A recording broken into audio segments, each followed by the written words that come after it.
Вы смотрите «Актуальное интервью», в студии Сергей Михедов. Здравствуйте. Предприятие «Дороги Арктики» создано в целях обеспечения жизнедеятельности населения в районах Крайнего Севера и приравненных к ним местностях для государственной поддержки развития дорожной отрасли в северных и арктических районах республики. Об итогах автозимника прошлого периода и об этом сезоне мы поговорим сегодня. Гость студии Сергей Сивцев, заместитель генерального директора казенного предприятия «Дороги Арктики» Республики Саха-Якутия.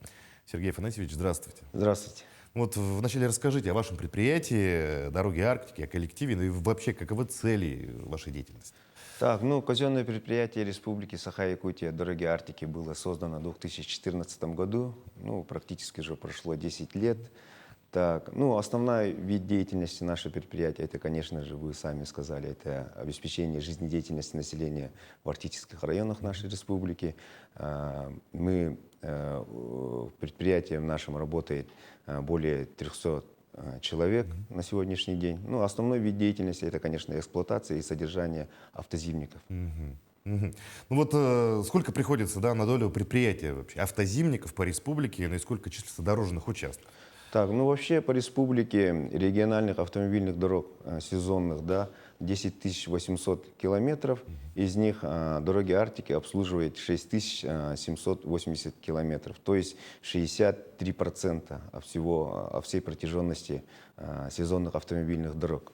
Для этого нашим предприятием созданы дорожные участки на районах, 9 дорожных участков и 1 прорабский участок. Это у нас в Ивано-Бытантайском районе, Верхоянском, Усьянском, Момском, Абыйском, Аллаиховском, Верхнеколымском, Среднеколымском, Нижнеколымском.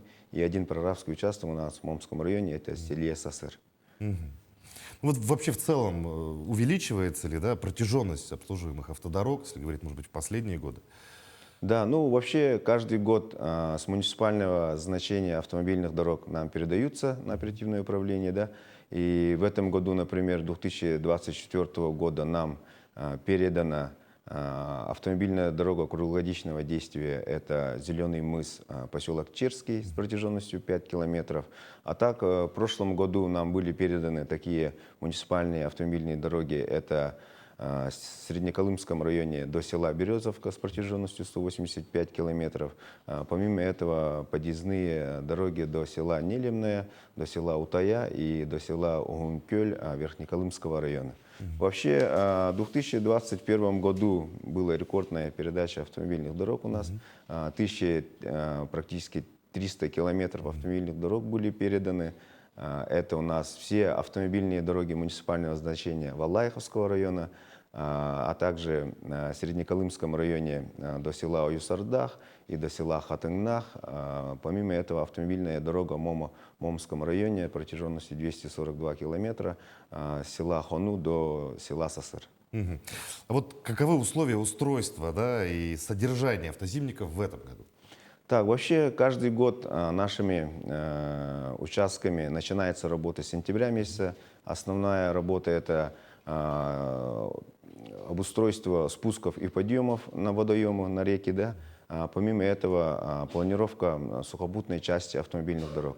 Потом уже с октября-ноября начинаем пробивку автозимников в сухопутных участках. И уже в ноябре-декабре, когда уже толщина льда позволяет, спускаемся на водоемы, на реки, на озера. И уже начинается пробивка автомобильных дорог. Несмотря на теплую погоду в прошлом году, в начале сезона, в 2023 году, в ноябре-декабре вообще по всей Арктике стояла долгая теплая погода. Казенным предприятием Республики Саха-Якутия «Дороги Арктики» все дороги, это у нас Яна, Индигир, Арктика, Верхояние, Мома, были открыты в срок до 30 тонн. В настоящее время все дороги, в принципе, открыты. Да, открыты, Они работают. И, можно сказать, по максимальной загрузке, пока они работают. До наступления тепла. А вот каковы достижения предприятия в целом за последние 5 лет? За последние 5 лет, если так взять, 5 лет тому назад мы обслуживали 5700 километров. Сегодня мы обслуживаем практически 8200 километров автомобильных дорог. Это увеличение практически на 2,5 километров дорог. Созданы такие дорожные участки, как в Среднеколымском районе, Нижнеколымском районе, в Ивано-Бытантайском районе. И помимо этого Штатная численность у нас с 180 увеличилась до 30-20, и количество техники увеличилось практически в 2 раза. Если 5 лет тому у нас было 138, то сегодня 263 единицы техники работают на линии. Мгм. Ну, Да. значительный рост, да, мы это видим. Да, и помимо этого хочется отметить, что с 2021 года по поручению правительства нашей республики и Министерства транспорта и дорожного хозяйства Республики Саха-Якутия предприятием «Дороги Арктики» начата деятельность по проведению технического осмотра транспортных средств в арктических районах нашей республики. Мы в 2021 году здесь, в городе Якутске, первыми открыли стационарный пункт техосмотра. На базе этого сейчас у нас работают 4 передвижных пункта на базе автомашины КАМАЗ в арктических районах нашей республики. В прошлом году, в 2023 году, мы провели около 1500 технических осмотров, были выданы 1401 диагностических карт. В этом году уже работа тоже начата. Мы в этом сезоне уже провели работу в Нижнеколымском районе, в Аллайховском районе, в Верхоянском районе, сейчас и Анабарском районе в Саскалахе. Да. Сейчас наши пункты техосмотра начинают работу в Среднеколымском районе, так, в Абабыйском районе и еще в Абейно-Батантайском районе. Сейчас до конца зимника у нас еще остается 5 районов, мы должны их закрыть. Ну, это очень удобно, да, когда техосмотр приезжает в населенный пункт непосредственно, его можно пройти прямо там, да? Да. Вообще, какова обстановка на автозимниках вот, в Арктике на сегодняшний день? Ну, каждый год ежегодно у нас бывает, конечно, затруднения в виде природных явлений. Когда-то теплая осень, а потом много снега, толщина льда не позволяет, да, выезд техники на лед. В этом году, несмотря на теплую погоду, как я уже отметил, мы все в срок открыли. Но в этом году хочется отметить, что с конца января начались пурги. Ну, это из циклонов теплых, да, в арктических. У нас с конца января, с начала февраля были очень большие ветра в Колымо-Индерийской группе районов и в Усянском районе. Но наше подразделение, дорожные участки, своевременно вот это все устранили. Вот поэтому заторов и остановка перевозок топливно-энергетических ресурсов и продуктов в арктические районы не были.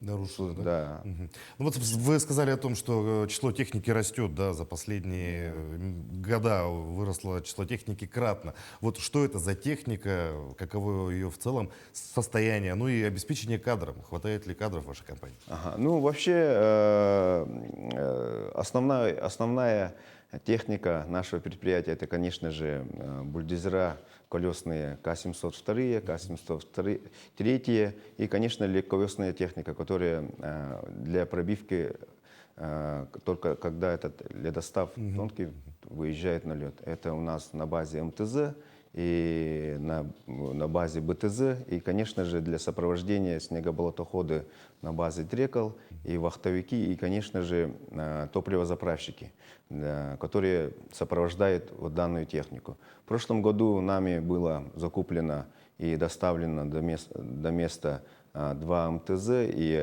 1 БТЗ для Усянского района. Мы МТЗ отправили водой до Нижнеянска, и во время пробивки вот эта техника очень себя хорошо показала в этом году, ну, в этом сезоне.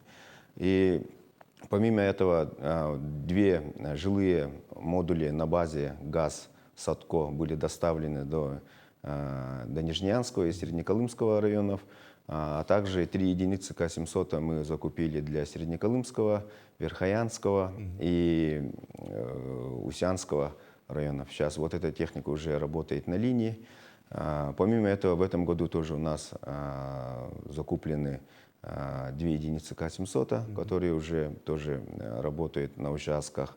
А также каждый год у нас по плану идет обновление. Но хочется отметить, что, как я уже отметил, предприятие уже работает 10 лет, 30% техники уже работает больше 8 лет. Ну, Износ, уже, конечно, да, износит, существует, да. да, обновление необходимо. Да. Я так понимаю, у вас есть филиалы во всех арктических районах. Да. И как по кадрам, хватает ли людей для работы в Арктике? Желают ли вообще якутяне работать в Арктике? Ну, для этого, если вот так взять.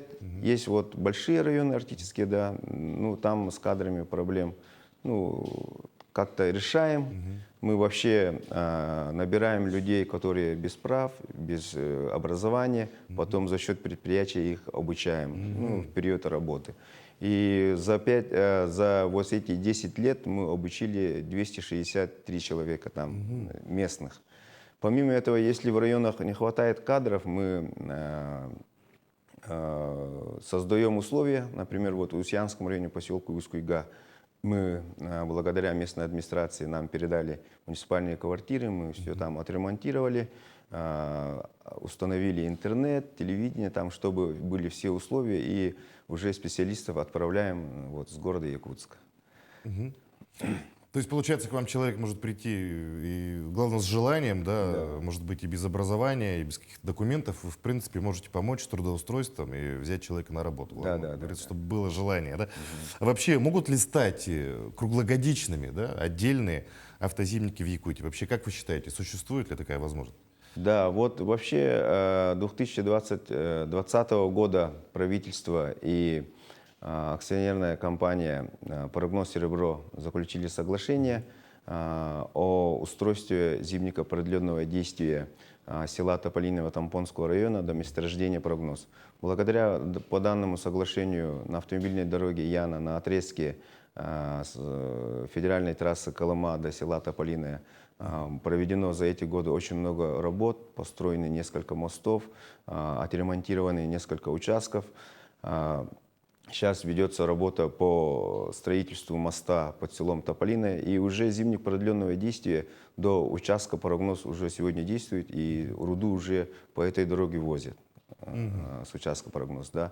Сейчас правительством и главой республики перед нами поставлена задача, чтобы мы с города Верхоянского района уже начали устройство зимника продленного действия до участка «Прогноз». Это 316 километров. В прошлом году совместно с министерствами и нашими работниками, а также управление автомобильных дорог 2 раза выезжали на трассировку. Оптимальный вариант уже выбран.